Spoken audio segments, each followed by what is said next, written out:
আমি ফাউল করিনি। এবার লাইভে এসে রেফারিকে নিয়ে কেঁদে কেঁদে একই বললেন এনজো ফার্নান্ডেজ। দর্শক, 2026 ফিফা বিশ্বকাপের ফাইনালে স্পেনের কাছে 1-0 গোলে হেরে শিরোপা হাতছাড়া হওয়ার পর পুরো আর্জেন্টিনা শিবিরে এখন শুধুই শোকের মাতম আর বুক ফাটা হাহাকার। রেফারির এক চরম বিতর্কিত বাঁশিতে মুহূর্তের মধ্যেই ধূলিসাৎ হয়ে গেছে কোটি কোটি আর্জেন্টাইন সমর্থকের টানা দ্বিতীয় বিশ্বকাপ জয়ের রঙিন স্বপ্ন। লিওনেল মেসির বুক ফাটা কান্না, এমিলিয়ানো মার্টিনেজের শূন্য দৃষ্টি আর কোচ স্কালোনির চরম হতাশার দৃশ্য ইতোমধ্যেই কাটিয়েছে পুরো ফুটবল বিশ্বকে। কিন্তু এই হারের পেছনে যাকে সবচেয়ে বেশি দায়ী করা হচ্ছিল, যার একটি মাত্র লাল কার্ড পুরো ম্যাচের মোড় স্পেনের দিকে ঘুরিয়ে দিয়েছিল, সেই এনজো ফার্নান্ডেজ এবার নীরবতা ভেঙেছেন। ম্যাচ শেষে চরম অপরাধবোধ, ক্ষোভ আর বুক ভরা কষ্ট নিয়ে সামাজিক যোগাযোগ মাধ্যমে লাইভে আসেন আর্জেন্টিনার মাঝ মাঠের এই প্রাণভোমরা। আর লাইভে এসে অঝরে কাঁদতে কাঁদতে রেফারিকে নিয়ে এমন কিছু বিস্ফোরক ও হৃদয় বিদারক কথা তিনি বলেছেন, যা শুনে আজ চোখের পানি ধরে রাখতে পারছে না কেউই। এনজো সরাসরি দাবি করেছেন তিনি কোনো ফাউলই করেননি। তাহলে কেন তাকে লাল কার্ড দিয়ে মাঠ থেকে বের করে দেওয়া হলো? মেসির শেষ বিশ্বকাপে এমন করুণ পরিণতির জন্য রেফারিকে কিভাবে ধুয়ে দিলেন এনজো ফার্নান্ডেজ, তার বিস্তারিত শুনলে আপনিও রীতিমতো স্তব্ধ হয়ে যাবেন। নিউ জার্সির মেটলাইফ স্টেডিয়ামে অনুষ্ঠিত এই মেগা ফাইনালটি নির্ধারিত 90 মিনিট পর্যন্ত গোলশূন্য ড্র ছিল। মাঠের লড়াইয়ে স্পেন ও আর্জেন্টিনা একে অপরকে সমানে সমানে টক্কর দিচ্ছিল। পুরো গ্যালারি জুড়ে ছিল আকাশি সাদা আর লাল জার্সির বুনো উন্মাদনা। বিশ্বজুড়ে শত শত কোটি মানুষের চোখ ছিল টিভির পর্দায়। সবারই একটাই প্রশ্ন ছিল, মেসি কি পারবেন তার শেষ বিশ্বকাপে শিরোপা উঁচিয়ে ধরতে? প্রথমার্ধ থেকেই রেফারি যেন এক অদৃশ্য পক্ষপাতিত্বের খেলায় মেতে উঠেছিলেন। স্পেনের খেলোয়াড়রা করা অনেক বড় বড় ফাউল রেফারি অত্যন্ত সুকৌশলে এড়িয়ে গেছেন। কিন্তু ম্যাচের বয়স যখন 93 মিনিট, ঠিক তখনই ঘটে সেই চরম বিতর্কিত ঘটনা। একটি সাধারণ বল দখলের লড়াইয়ে এনজো ফার্নান্ডেজকে সরাসরি লাল কার্ড দেখিয়ে মাঠ থেকে বের করে দেন রেফারি।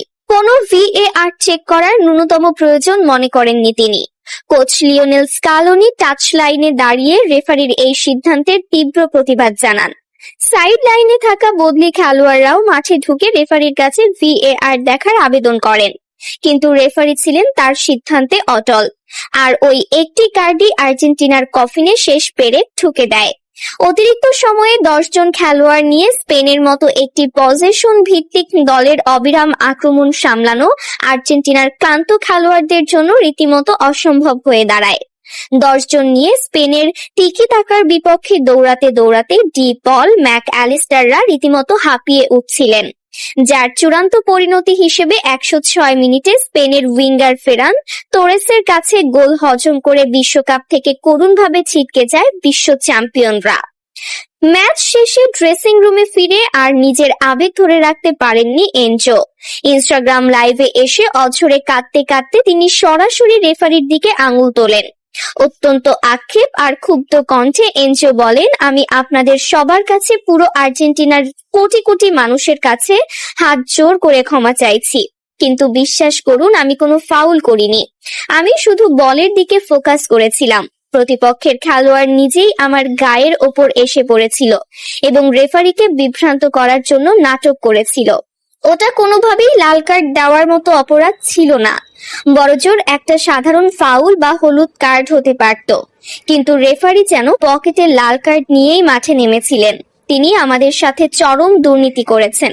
তিনি চাইছিলেন না আমরা আবারও চ্যাম্পিয়ন হই। কান্নাজড়িত কণ্ঠে এনজো আরো বলেন, আমাকে লাল কার্ড দেওয়ার পর 10 জন নিয়ে খেলার কারণেই আজ আমরা বিশ্বকাপটা জিততে পারিনি।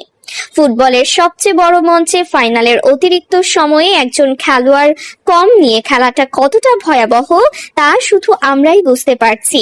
আমার সতীর্থরা নিজেদের জীবনের শেষ রক্তবিন্দু দিয়ে স্পেনের আক্রমণ ঠেকানোর চেষ্টা করেছে।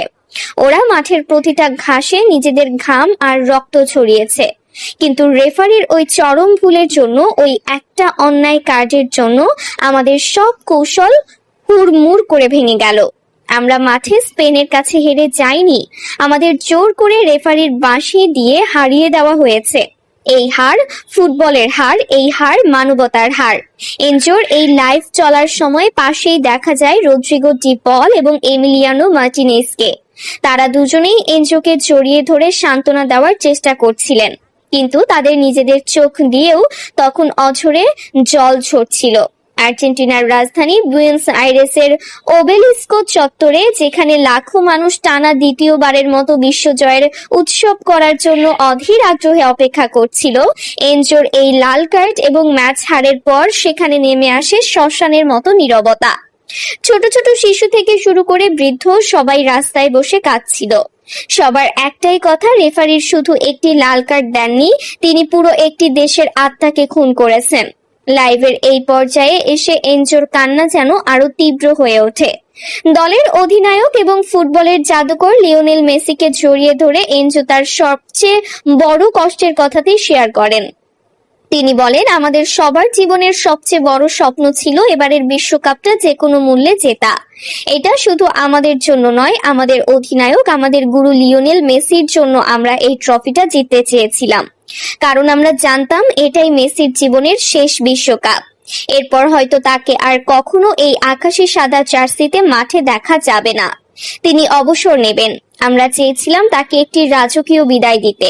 আমরা চেয়েছিলাম তার হাতে আরো একবার সোনালী ট্রফিটা তুলে দিতে, কিন্তু রেফারির এই একটা ভুল, একটা নোংরা সিদ্ধান্ত আমাদের সব স্বপ্ন ধুলোয় মিশিয়ে দিল। এনজো বুক চাপড়ে আক্ষেপ করে বলেন, মেসির শেষ বিদায়টা যে এমন চোখের জলে হবে তা আমরা স্বপ্নেও ভাবিনি। ম্যাচ শেষে যখন আমি দেখলাম মেসির মাঠের মাঝে বসে শিশুর মতো কাঁদছে, তখন আমার মনে হচ্ছিল মাটি ফেটে যাক আর আমি তার ভেতর ঢুকে যাই। আমার মনে হচ্ছে আমি যেন আমার ভাইয়ের সাথে বিশ্বাসঘাতকতা করেছি, যদিও দোষটা আমার ছিল না। রেফারির ওই বাঁশিটা শুধু আমাকে মাঠ থেকে বের করেনি, কোটি কোটি মানুষের স্বপ্নকে খুন করেছে। আমার কারণে আজ মেসির চোখে জল। এই কষ্ট আমি সারা জীবন বুকে বয়ে বেড়াবো। আমি জানি না দেশের মানুষ আমাকে ক্ষমা করবে কিনা, কিন্তু আমি নির্দোষ ছিলাম। ফুটবল আমাদের সাথে আজ চরম অবিচার করেছে। ফিফার উচিত এই ঘৃণ্য রেফারিং এর সুষ্ঠু তদন্ত করা। এনজো ফার্নান্ডেজের এই লাইভ ভিডিও মুহূর্তের মধ্যেই সারা বিশ্বে দাবানলের মতো ছড়িয়ে পড়েছে। ফুটবল ভক্ত থেকে শুরু করে সাবেক কিংবদন্তিরাও আজ রেফারির এই জঘন্য ভূমিকার কড়া সমালোচনা করছেন। সবাই বুঝতে পারছেন এনজো ফার্নান্ডেজের ওই লাল কার্ডটি না হলে হয়তো ম্যাচের ফলাফল অন্যরকমও হতে পারত। হয়তো মেসির হাতেই উঠত টানা দ্বিতীয় বিশ্বকাপ ট্রফি। দর্শন নিয়ে খেলার কারণে পুরো দলের ওপর যে অমানবিক চাপ সৃষ্টি হয়েছিল তা কোনো দলের পক্ষেই সামাল দেওয়া সম্ভব নয়। এনজোর এই আক্ষেপ যেন আজ শুধু তার একার নয়, পুরো ফুটবল বিশ্বের আক্ষেপ।